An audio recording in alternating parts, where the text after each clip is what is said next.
Hey everyone, it's Molly here from Zentangle, and I just wanted to give you a few quick tips about tangling with Gelly Roll pens. Gelly Rolls might be one of my favorite tangling tools.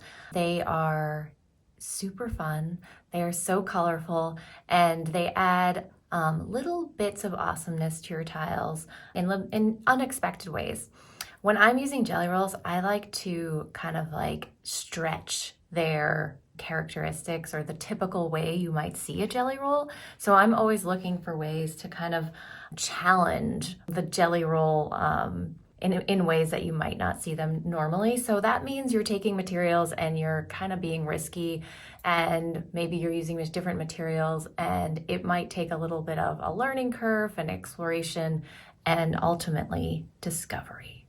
So anyway, I have a couple of things here I want to show you, but I wanted to first sort of highly recommend watching the video put out by Sakura that's called Reviving Jelly Rolls.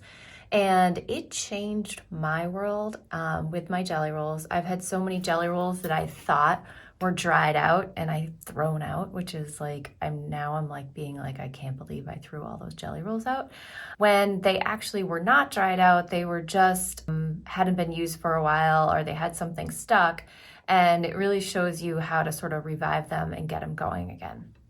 So that is a great tip, and I highly recommend that video. Another thing I wanted to say with jelly rolls is jelly rolls like to go slow, just like our friend Bijou. I find that when you're drawing with a jelly roll, this is a really cool gold shadow jelly roll, that when you go nice and slow, the ink just flows out so much nicer. One thing I like to have with me when I'm working with jelly rolls or any tangling surface is I like to have like a piece of paper that I use as like a scratch pad or a blotter, and that gives me a chance to like clean my pens out if they get gook in them, especially when you're using all different materials. Maybe sample out the color, because you can't just tell what the color is by looking at it. Sometimes I do like a little twist of the pen to get any like gook off of it. With certain pens, like I said, you might think they're dried up, but they're not really, and you just kind of gotta do the squiggle thing and get them rolling again. So highly recommend having a scratch pad or a blotter next to you, and then going nice and slow, and actually also just like sort of kissing the surface of the paper, and that allows the ink to really sit up on the paper in a way that it's like you don't have to force it into the surface. You can kind of just let it flow out of the pen, that ballpoint pen, and do some really fun stuff with it. So those are my recommendations for just actually using the gel pens. Once you have a bunch of jelly roll on your surface, one of my favorite things to do with jelly rolls is to shade them. But it's a little bit outside the box, and because it's like something I don't know if they were designed for, I think you have to be careful, and I have a couple of different things I like to do because I really like the results of what can happen. So I have a couple of tiles here I brought to share with you of how you can, sort of what you can do with jelly rolls. So these are some cool tiles that we have here, where it's like adding some graphite and white charcoal on top of the jelly rolls is super fun, and it sort of like gives it this unexpected look. Now here I have a tile that's not shaded, also very cool. So if you're like the type of person that likes that sharp, very saturated gel pen look, and you don't want any shades or sort of like rusticness to your tile, then that's fine too. So as you progress with a tile and you put all this jelly roll down, you get to choose like how you want to leave it. So this is a really great option as well. Here's a cool one, some neat shades. This one's very cool, little transcending, where it's like all this white jelly roll and then graphite and white charcoal, layer, layer, layer. So awesome. These tiles were from a project pack I actually just loved doing, and I feel like it was so fun putting down the graphite on top of this gel pen and getting this really cool effect. So that's really fun. Here is a tan tile that's tangled with jelly rolls and then shaded, which is like so interesting. Again, this is a mix of some graphite and then some white charcoal. And just amazing what you can do if you kind of stretch the limits. When you're working with all these materials, jelly rolls might get clogged up, might get a little bit of stuff in them. That's when you use your blotter to try to clean them out and get all that stuff out. Here's a couple of translucency tiles that I used the souffle pens on. So you obviously can't feel it through the camera, but you might be able to see what happens with these really cool effects of adding like a little bit of graphite to the edge here. How cool is that?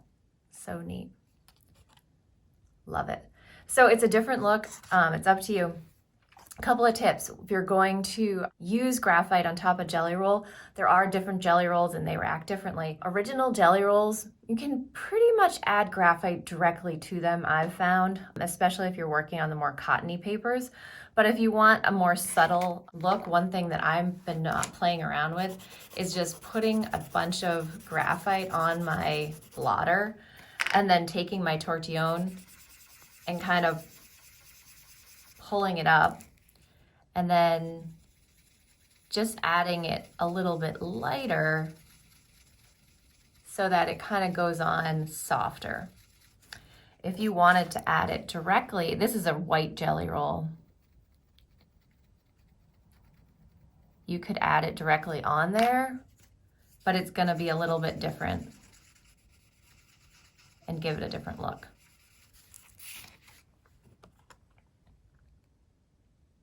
The camera does reflect it a little bit.